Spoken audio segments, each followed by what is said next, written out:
अपने साथी कभी तो मुख्यमंत्री कह रहे थे, कभी पूर्व मुख्यमंत्री कह रहे थे, उठे हुए से हैं। लेकिन मैं आपको ऐसा बात करता हूं भाइयों, अब मैं कभी मुख्यमंत्री था, आज मैं मुख्यमंत्री हूँ, ना मुझे पूर्व मुख्यमंत्री माने, बल्कि मैं तो आपका अपना मनोहर लाल, आपका भाई मनोहर। 9.5 साल तक मैंने हरियाणा सरकार के माध्यम से आपकी सेवा की। अभी अपने पूर्व विधायक भाजीगर जी कह रहे थे कि जितने आपके समय में काम हुए, शायद इस इलाके में पहले कभी किसी कार्यकाल में काम हुए हों। अगली बात आपको जानकारी है, मैं तो एक लगन लगा करके दिन रात काम करके पीछे मुड़ के कभी देखा नहीं। मुझे क्या करना क्या नहीं करना पूरे एकदम स्पष्टता से, एकदम साफ तौर पर मुझे समझता था कि जो इलाका हरियाणा का पिछड़ा है उसमें मुझे काम करना है। पूर्व की सरकारें अपना अपना इलाका मांग लेती थी कि ये हमारे लिए हरियाणा है, जहां से वो चुनाव के लड़के आते थे वही उनके लिए हरियाणा हो जाता था। किसी के लिए रोहतक होता था, किसी के लिए हिसार था, किसी के लिए सिरसा था, किसी के लिए भिवाड़ी था। लेकिन मनोहर लाल ने चुनाव भले करनाल चल रहा हो, लेकिन पूरे हरियाणा का एक समान विकास ये मेरी प्राथमिकता भाई बनो हमेशा कर सकता है।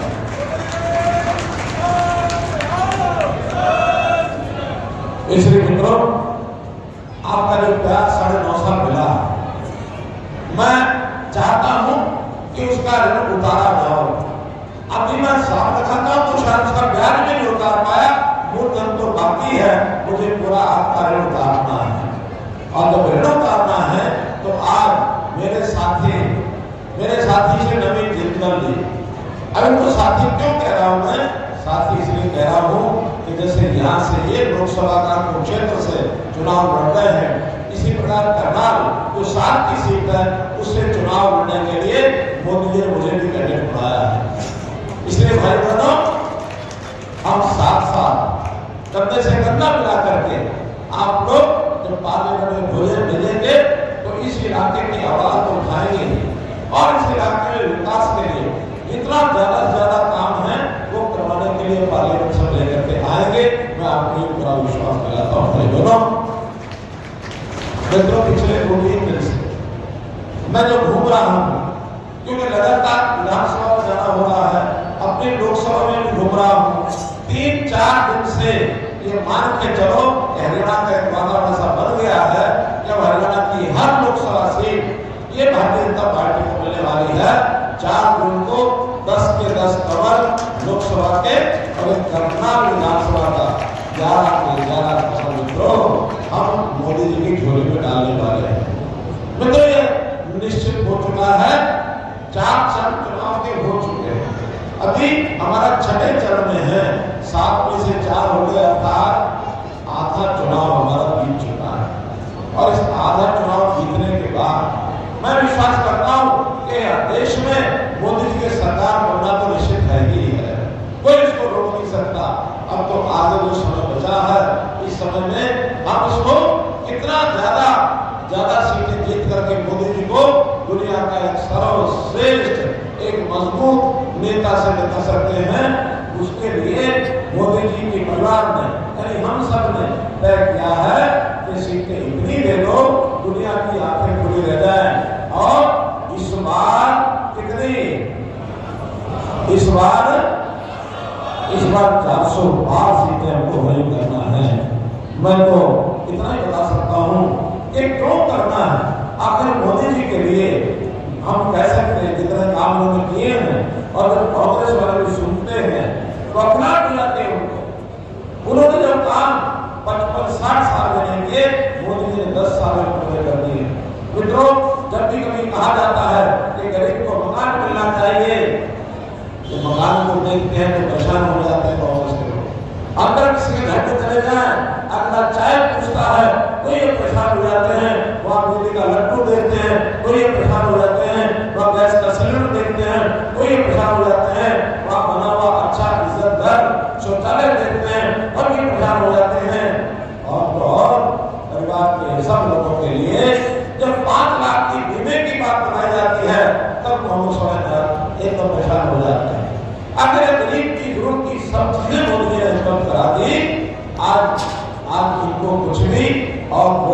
कोई बात नहीं है।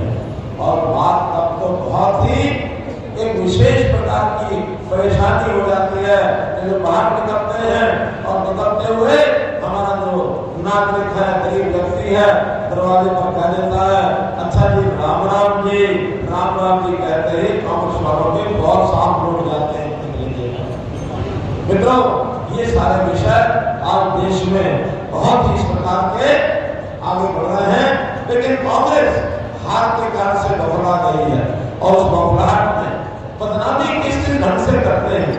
कभी धर्म के नाम पर बदनाम करते हैं, कभी संविधान के नाम पर बदनाम करते हैं, और कभी कहेंगे कि जो है संविधान को बदल देने के लिए आएंगे, तो इस नाते से सेनाओं को लेकर के हमको बदनाम किया।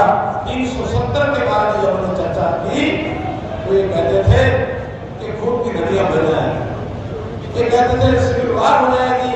लेकिन एक दिन ऐसा सुबह मोदी जी ने, अमित शाह जी ने जो 370 का बीज उन्होंने बो रखा था जम्मू कश्मीर में, ऐसे निकाल कर फेंक दिया जैसे मक्खन में से बाहर निकाला जाता है। एकदम 370 खत्म कर दी, जम्मू कश्मीर भी इस देश का अभिन्न अंग बन गया। किसी को खरोंच आई भाइयों? किसी को खरोंच आई क्या? किसी को तकलीफ हुई? 500 साल पुराना राम जन्म का ये विवाद सुप्रीम कोर्ट से हल करा दिया, किसी को खरोंच आई क्या? नहीं है। इसमें से ताकत पता लगती है मोदी जी की कि देश की पुरानी से पुरानी समस्याओं को हल करने के लिए मोदी जी ने 10 साल जो विचार सामने रखा मजबूती से रखा, दुनिया में अपना स्थान बना लिया। लेकिन भाई बहनों, मैंने जैसे कहा ये कांग्रेस के लोग ये बैठाने के लिए आगे आएंगे और आकर के तरह तरह की बातें करेंगे और तरह तरह की बातों में करने के लिए धोखा, छलावा, झूठ का पुलिंदा इनका घोषणा पत्र कहने में ये मुफ्त के वो मुहर देंगे। मोदी जी कहते हैं कि मैं कमा के खाना सिखाऊंगा, चाहे हमारा बेरोजगार युवक है उसको हुनर सिखाएंगे, उसको पुनः कोई स्किल का कोर्स कराएंगे ताकि व्यक्ति अपना कोई धंधा कैसे काम कर सके, कम से कम लाख 2 लाख रुपए साल तक कमा सके। हमारी महिलाएं सेल्फ हेल्प ग्रुप के माध्यम से कभी लखपति दीदी की बात कही उन्होंने, कभी ड्रोन दीदी की बात कही कि इनको बाजार उपलब्ध कराएंगे, जो अपना सामान बनाएंगे उस सामान को बेच करके अपनी कमाई कर सके, अपने परिवार को पालने में सहयोगी हो सके। और दूसरी तरफ ये जो घोषणा पत्र नाम से जो झूठ का पुलिंदा लेकर के आए हैं कि हम मुफ्त में ये चीज देंगे, मुफ्त में वो चीज देंगे, मैं आपसे जानना चाहता हूँ मित्रों, हम कमा के खाएं या मुफ्त का खाएं, कौन सी बात आपके माथे में ऊंचा करते हैं? बोलो, कमा के खाना ठीक है या मुफ्त के खाना? कमा के खाना ठीक है। कोई आदमी मुफ्त का खाना नहीं खाता। हमारे यहाँ तो गाँव में झगड़ा होता है, 2 आदमी होते हैं तो बहस में मालूम क्या कहते हैं? वो कहते हैं अरे जा कोई तेरे पाप कर दिया, बड़े खाता हूँ, अपना कमा के खाता हूँ। ये कहते हैं कि नहीं कहते? कहते हैं नहीं? बोलो, कहते कि नहीं? कहते हैं। व्यक्ति स्वाभिमानी होता है, वो मुफ्त का नहीं खाना चाहता, वो कमा के खाना चाहता है। मोदी जी हर परिवार को, हर व्यक्ति को अपने पैरों पर खड़ा करना चाहता है। जब हर व्यक्ति और हर परिवार ये पैरों पर खड़ा हो जाएगा तो मित्र हर गांव, हर जिला और हमारा प्रदेश ये अपने पैरों पर खड़ा हो जाएगा। और ये गरीबी की दूर करते हैं, बात करते हैं गरीबी दूर करेंगे। मोदी जी ने 10 साल में 20 करोड़ लोगों को अपनी गरीबी रेखा से बाहर निकाल दिया, जबकि इनकी तारीफ की वो 1970 में कहती थी क्या गरीबी हटाओ, गरीबी भगाओ।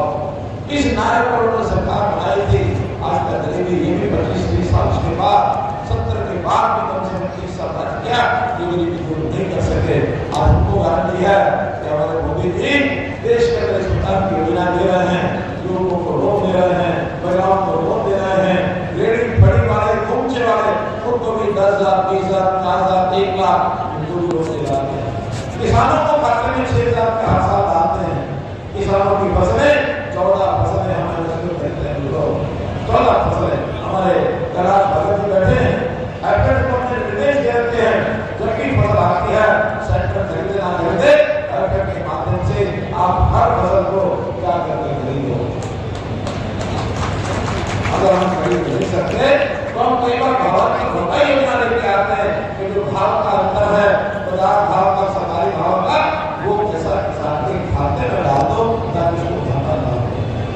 मित्रों कांग्रेस की झूठ की फैक्ट्री कैसे झूठ बोलते हैं। एक कहानी सुना कर अपनी बात को आगे बढ़ाऊंगा।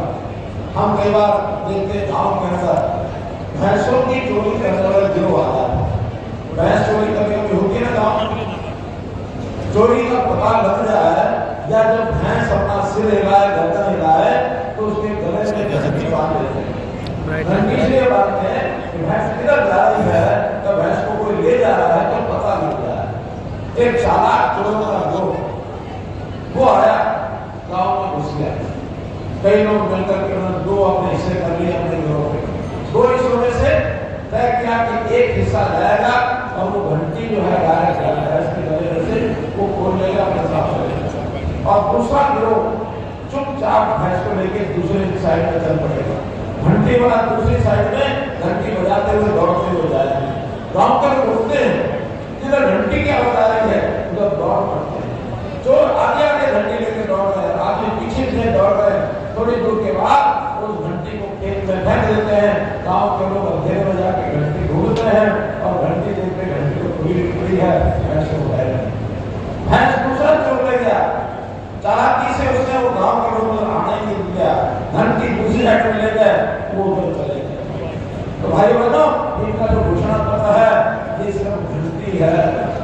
आपको घंटी घोषणाएं जो है घंटी देकर के आप उसी के पीछे दौड़ा देंगे और उसके माध्यम से आपका वोट कैसे लेना है, ऐसे वोट जो ये लोग वोट की चोरी कैसे करवाते हैं। तो आपको जो सावधान रहना है, इस प्रकार की चालाकी से बचना है, कभी भी अपने आप को झांसे में नहीं गिरा देना।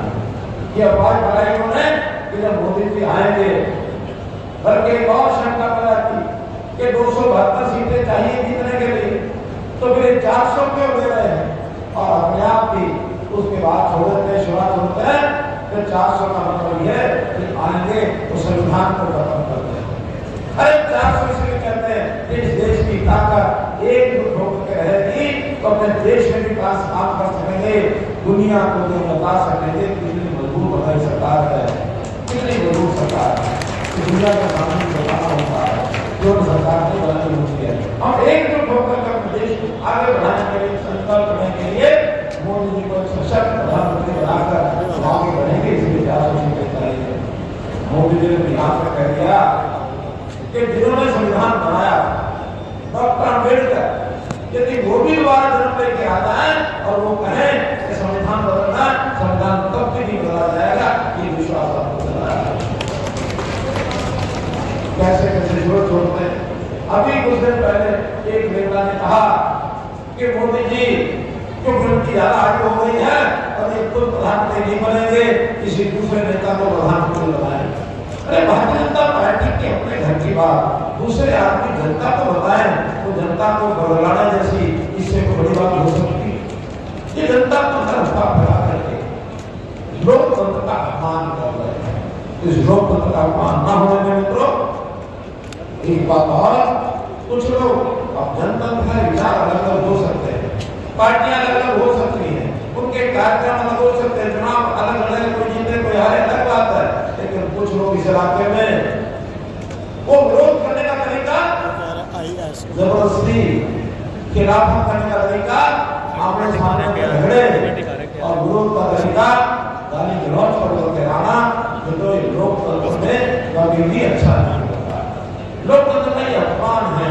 अगर इस प्रकार का कोई कर्तव्य है तो ये आपकी जिम्मेवारी बनती है, आपका दायित्व बनता है। ऐसे लोग आपको जवाब देना चाहिए और जवाब दी कोई लड़ाई झगड़ा करके नहीं, आपको वोट की ताकत से ऐसे लोगों के खिलाफ आना चाहिए जो पार्टियां उनको वैसा करने के लिए उकसाती हैं। और ये उकसाने वाली पार्टियां आम आदमी पार्टी, कांग्रेस पार्टी, जो यहाँ कैंडिडेट को आम आदमी पार्टी दिया है, तो इसलिए झूठ का बुलंदा सहारा कि आम आदमी पार्टी का नेता कितना बड़ा बन गया, कितना बड़ा घोटालेबाज बन गया। शराब घोटाले के अंदर मुझे ऐसा लगता है कि दुनिया का सबसे बड़ा घोटालेबाज, जो अपने आप को ईमानदारी की बात कहते हुए थकता नहीं, जो अन्ना हजारे जी की कंधों पर बैठ करके और शासन करने के लिए आया, बाद में किसी अन्ना हजारे को मिलता है। उस भावना को धोखा दिया कि देश में आखिर अन्ना हजारे जैसे महात्मा और भ्रष्टाचार की लड़ाई लड़ने के लिए आगे आए। अन्ना हजारे भी आज उनको गालियां देते हैं। अन्ना हजारे के खिलाफ उन्होंने कैसे घोषणा बोला, इनकी शर्म की बात है। इसलिए भाई बहनों, मैं तो इतना ही कहूंगा कि आप विचारवान लोग हैं, हर प्रकार का विचार करें, हर सरकार का विचार करें, हरियाणा सरकार का विचार करें। हरियाणा में नौकरियां मिलती थी मित्रों। 10 साल पहले रेट लगते थे, चपरासी की नौकरी इतने हजार में, क्लर्क की इतने लाख में, और जो कोई क्लास 1 का HCS का करोड़ों तक पहुंच जाते थे। पिछले 9 साल के अंदर इस इलाके में नौकरियां मिली होगी, जरा बताइए, किसी का कोई पैसा लगा? कोई पैसा लगा किसी का? बिना पर्ची, बिना खर्ची ये नौकरियां देने वाला हरियाणा पहला प्रदेश है मित्रों, पहला प्रदेश है। हरियाणा में कोई सोच नहीं सकता था कि इस प्रकार की मामला सरकार आएगी। मित्रों, इनकी घरों की लड़ाई, कांग्रेस की लड़ाई और साथ में आम आदमी पार्टी की लड़ाई जर्जर हो चुकी है। आम आदमी पार्टी के नेता एक करके दिल के सिर छोड़ने जा रहे हैं और ब्लेम करने रहते हैं। 2 दिन पहले की खबर है कि अपनी पार्टी एक महिला को सीएम के घर में जाकर के बेइज्जत किया है। अपनी पार्टी की महिला को बेइज्जत करते हैं। कांग्रेस के लोग लड़ाई कैसे लड़ रहे हैं? यानी हमारे यहाँ 2 महीने से हमने एक्सरसाइज की, सारे हमारे कैंडिडेट का चयन हो गया। इनके यहाँ चुनाव शुरू होने से नामांकन से 3 दिन पहले फैसले होते हैं, 1-1.5 महीना झगड़े होते हैं। क्यों नहीं कर पा रहे हैं? ये इसलिए नहीं कर पा रहे हैं कि कुर्सी के लड़ाई मेहनत कर रहे हैं। टॉप से लेके नीचे तक दिल्ली में माँ बेटा वो बन रहे हैं और हरियाणा में बाप को बेटा, ये अपने आप को पार्टी मान है। वहां में माँ बेटा की पार्टी, यहाँ बाप को बेटा की पार्टी। वहां की लड़ाई प्रधानमंत्री कुर्सी की, यहाँ की लड़ाई मुख्यमंत्री कुर्सी, ये इसी प्रकार की लड़ाई में कर लेंगे। जबकि भारतीय जनता पार्टी में आपने देखा होगा 11 मार्च शाम को मंत्रिमंडल की बैठक बुलाई जाती है, 12 मार्च को विधायक दल की बैठक बुलाई जाती है, मनोहर लाल तुरंत इस्तीफा देता है, नए अपने मुख्यमंत्री का चुनाव होता है, 13 तारीख को मतदान, 13 तारीख को विश्वास मत विधानसभा में पारित हो जाता है और उसी समय मनोहर लाल इस्तीफा दे देता है। अपनी सीट पर वर्तमान मुख्यमंत्री नायब सिंह सैनी को करनाल से चुनाव लड़ाने के लिए ऑफर दिया जाता है।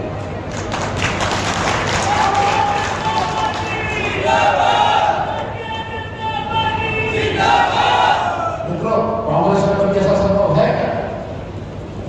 कांग्रेस में संभव है क्या? कुर्सी पर बैठ जाएंगे, छोड़ेंगे नहीं, बहाना नहीं करेंगे, मैं तो छोड़ना चाहता हूं, कुर्सी मुझे नहीं छोड़ती है। कुर्सी के साथ अपने आप को फेरी को लगा के चिपका देते हैं। और तो मेरे कुर्सी पर बैठने वाले, एक ही कुर्सी पर बैठने वाले दर्जनों लोग हो जाते हैं कि फैसला नहीं कर सकते किसको उठाएंगे। कभी-कभी तो कुर्सी को उठा लेंगे, चारों टांग, 4 आदमी 4 लोग पकड़ के खींचने लग जाएंगे, कुर्सी को तोड़ देंगे, किसी को देंगे नहीं। ये कांग्रेस का इतिहास है,